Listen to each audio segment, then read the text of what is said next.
Hello students, we have learnt the flower lesson, unit 1, structure of flower and kinds of flowers, namely bisexual, staminate, pistillate, neuter, isn't it? Now we are moving on to the lesson, the flower, generalized description of the floral parts, each part by itself, say calyx, corolla, androecium, gynoecium, like that.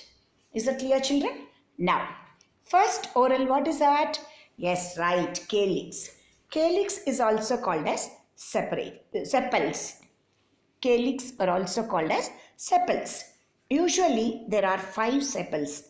3 also, sometimes 3 also will be present. Multiples of 3, 6 also can be present.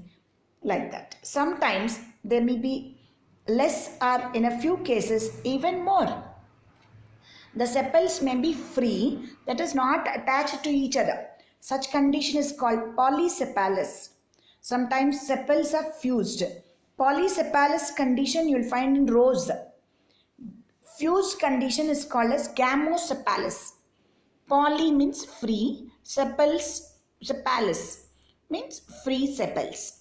Free sepals condition you will find in the rose flower, whereas fused sepals are called gamosepalous, that you find in hibiscus. Sometimes it is having another second set of the sepals, second whorl. You will find in hibiscus, lady's finger and all, flower will have another set of calyx and they are collectively called as episepals or epicalyx. Episepals or epicalyx. When the flower opens, the sepals may fall or persist. In tomato you will see on top tomato, pomegranate, guava and all. Even if they become fruits, brinjal, the calyx will persist. That is called persistence. They remain. Sepals are usually green, but in some cases they are brightly colored, called petaloid sepals. We have already learned petaloid perianth. So some cases they are brightly colored, in some generally they are green. In gulmohar, mayflowers, gulmohar, they are red in color. This function of the sepals. Sepals protect the young flower bud, and when green they also perform photosynthesis.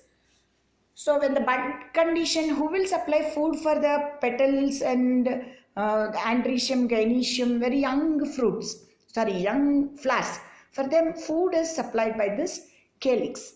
Got it? So sepals' main function is protection, and they are protecting the young floral bud, and if they are green they also perform photosynthesis. Moving on to the corolla. Corolla is also called as petals. The petals are generally arranged in a single whorl, but sometimes there may be double whorl or sometimes may be spirally arranged.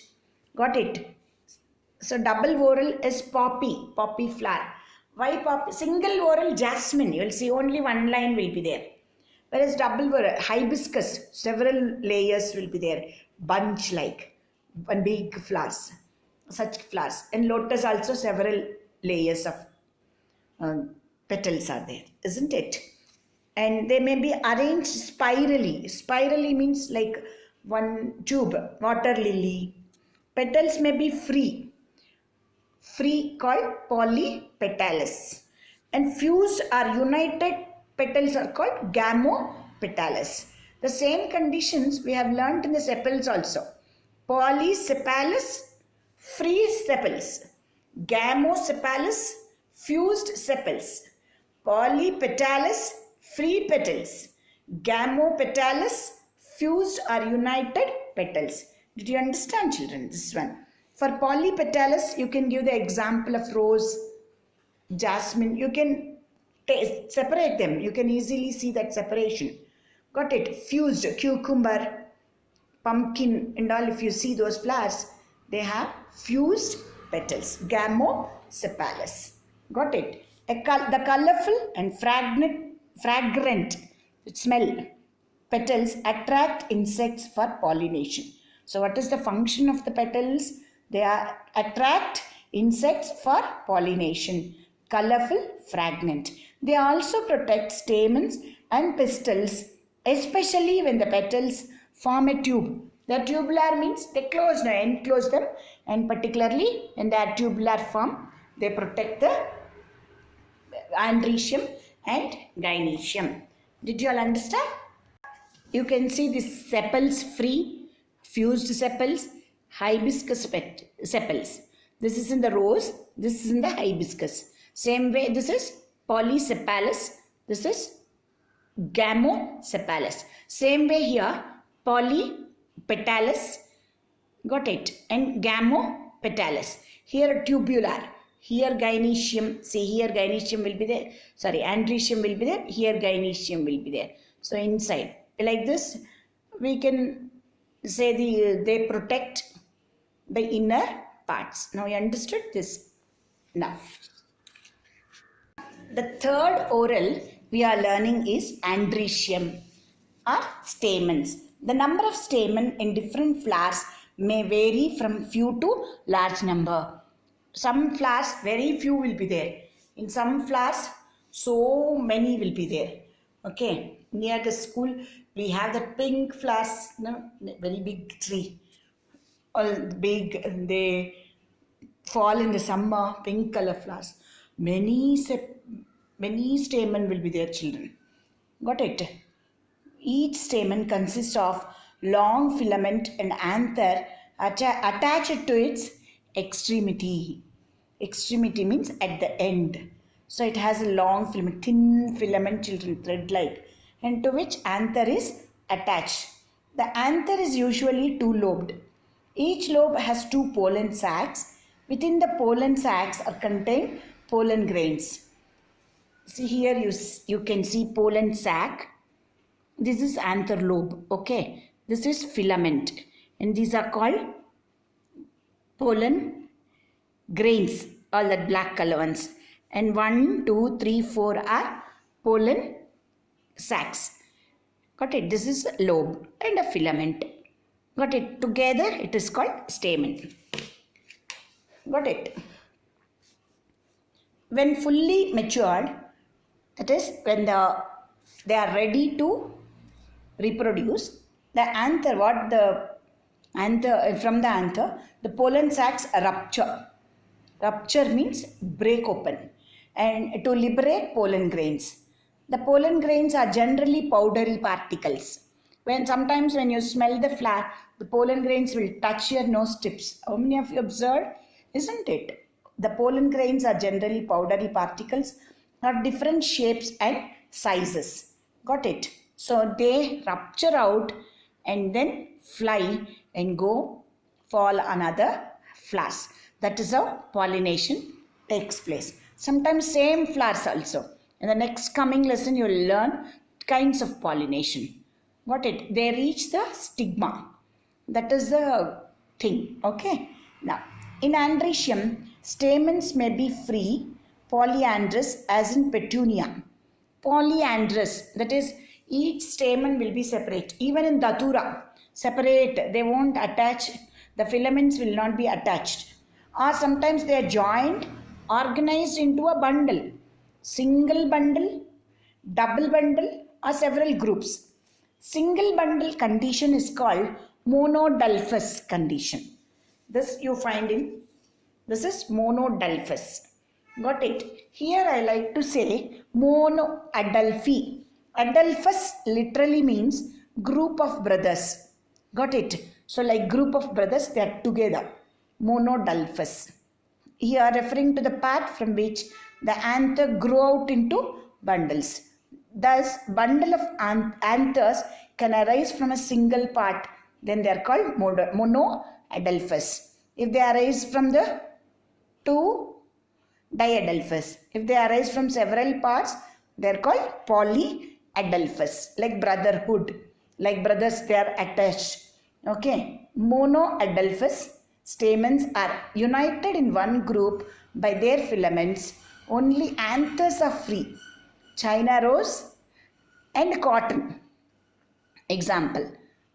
And diadelphus. The filaments are united into two bundles. P. Shankapushpa you have seen? That one. P. And out of 10, 9 stamens form staminal tube while one is free. That is why they are called diadelphous. Polyadelphous, they group into so many groups. The filaments are united in several groups.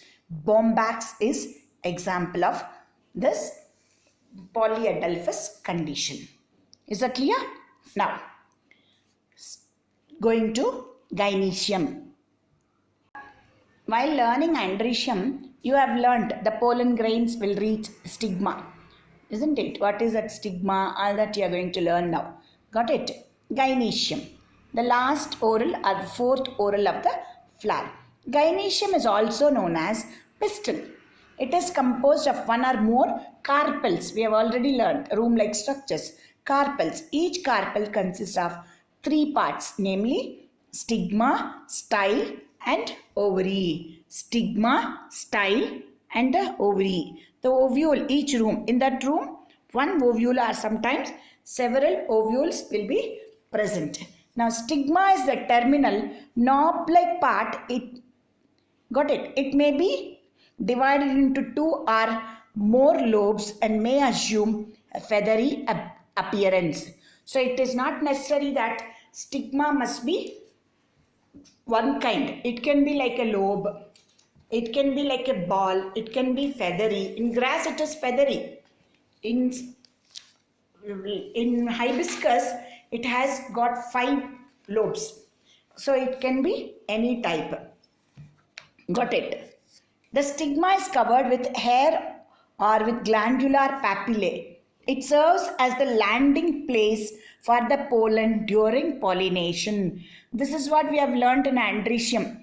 Pollen grain ruptures out and reaches the stigma and fly away and reaches the stigma. That is why pollen grain is very light in weight. Powdery mass. You have learnt, no children? Male gametes. Got it? Pollen grains are male gametes. They come and reach where? Stigma.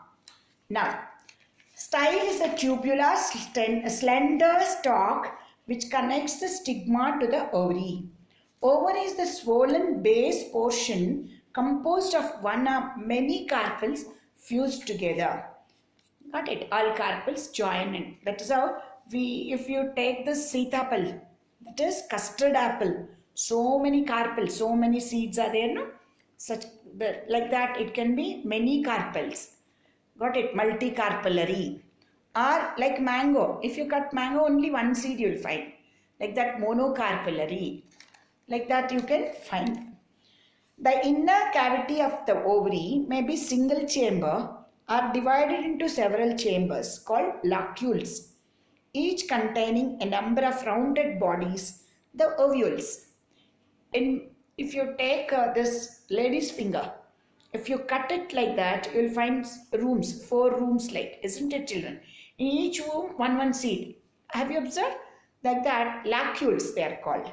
Got it? Inner locules. Each locule will have one ovule. And the structure to which this ovule is attached, that is called placenta. Placenta attaches the ovule to the wall of the ovary. Placenta attaches the ovule to the wall of the ovary. Got it? So the function of the placenta like that. Is that clear, children?